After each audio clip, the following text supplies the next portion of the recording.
Assalamualaikum बच्चों बस Rumina ma'am UPS Bahadurpora zone Rajwar district Kupwara पे बच्चों पढ़ान क्लास 4th प्राइमरी हुंद EVS आज लेक्चर नंबर 3 अत चैप्टरस नाव डिफेंस ऑफिसर वहीदा प्रिज्म बच्चों पेज नंबर कड़ियो तुई 128 अस करो शुरू अमिक text book question number 1 do you know anyone who is in defence services Is the person in the Navy, Army or Air Force?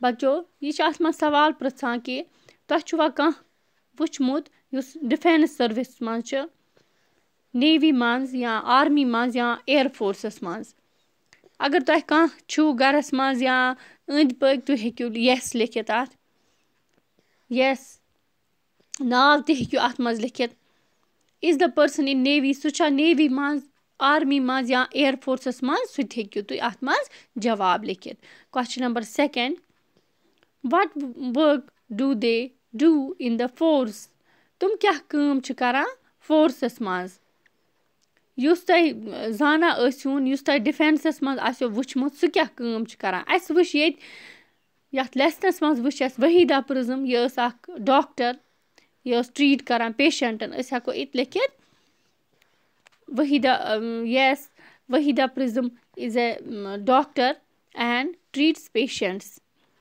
in the naval ship. Question number 4. Would you like to join the defense services? तुह छुआ पसंद कि तुह करियो join defense services? तुह हेक्यू लिखित अत मज yes या अड़ हेकन लिखित no. अस हेको लिखित अत मज yes I would like to join the defense services. Question number 5. Which of the 3 would you like to join?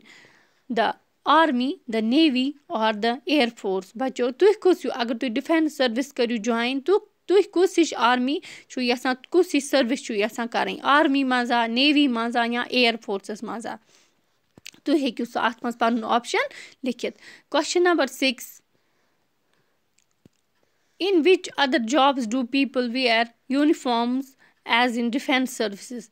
बच्चों बे छुआ तुम वुचमुत कुन मज यूनिफॉर्म लगान डिफेंस सर्विस वरय डिफेंस सर्विस यम अत मज आसान काम करान तुम यूनिफॉर्म लगान वर्दी लगान तुह छुआ बे कुनिक ते वुचमुत यस अस लेखो अत in police service and in paramilitary forces बच्चों अम पत वुचो question number 7 Wahida works as a doctor in the Navy, Indian Navy. Can you name 5 other occupations in Navy? बच्चों तुम वुचो Wahida Prism doctor Indian Navy मज बे कह ऑक्युपेशन बे कह तुम जॉब वन यम नेवी मज कैप्टन सुन जॉब कुक सुन जॉब क्लीनर सुन जॉब बार्बर सुन जॉब तह टीचर सुन तह जरूरत आसान बच्चों तुम हेक्यू अत मज ऑक्युपेशंस लिखित question number 8 Have you ever seen a parade? बच्चों तुह छुआ parade वुचमुत hold a parade in your school तुह हेक्यू स्कूलस मज ये वार कार गसो स्कूल अस वुचो तत परेड बह करनामो तह parade and try giving commands. For example, parades eyes right, don't move, close in, open file. बच्चों हेक्यू तुह पान ते घर करित try. Question number 9. Can you add some more commands to this list? तुह हेक्वा बे कह commands ते अत लिस्टस करित yes attention left right run बच्चों ते हेक्यू तुह करित Question number 10 छ वना talk to a doctor and find out her his work. तुह करियो कथ अकिस डॉक्टर सत तुह वुचुस तमिस क्या काम छ आसान बच्चों डॉक्टर छ पेशेंटन वुचान सह छ डिजीज डायग्नोज करान अमिस मज क्या दलील छ अमिस कुस दोद छ सह छ पत मेडिसिन प्रेस्क्राइब करान अस दिवान बे छ पत अस ठीक गसान दोद अस हेको अत लिखित a doctor examines a patient and diagnoses the disease. He then prescribes the medicines and takes other measures to cure the disease. बच्चों क्वेश्चन नंबर 11 वुचो do you know any women who has done something unusual तुह छुआ कह तिस women वुचमज यम कह चीज unusual आस कोरमुत बच्चों अस वुचमज किरण बेदी आसो तह टीवीस पे वुचमज सह IPS ऑफिसर अस वुचो तम सिंदसे बारस मज लेखो अस लेखो अत yes I know of many women who have done something unusual for their times. Let us take example of Kiran Bedi. She became the first officer in the Indian Police Service. IPS means. It was a great achievement for her because women were not encouraged to even study in those times. बच्चों तुम हेकियो ये लिखित अस वुचो ब्या Question number 12. Talk to her in the same way as we talk to Lieutenant Commandant Wahida Prism. Think of the questions that you will ask. Find out why she has chosen the work.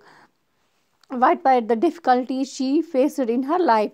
बच्चों तुम यथ कन अस कर यमिस Wahida Prism lieutenant युस lieutenant commander अमिस सत यथ कन अस कथ कर अमिस पृछ सवाल इथे कन अगर तुम यमिस किरण बेदी समझो तुम पृछ अमिस पन क्वेश्चन ऐ क्या क्या मुश्किलात आई कित कन गई कामयाब अस हेको अमिस पृछित कित how did you feel when you were selected for the IPS L IPS बाप सिलेक्ट गई कित कोरुत फील ये वनो पत्ता और जवाब ब्या क्वेश्चन हेको करित तुह क्या करू why did you want to join the police force तुह क्या करू join police force did you face problems during your career गया कह कैरियरस मज प्रॉब्लम फेस कर था हेको ये पृछित how do you feel after serving for such a long period यूत सर्व करने पत क्युत छुक फील करान बच्चों हम क्वेश्चन हेको अमिस पृछित बच्चों मे बसान तह यूत आमुत समझ बिहिव खुदायस हवाल खुदा हाफिज।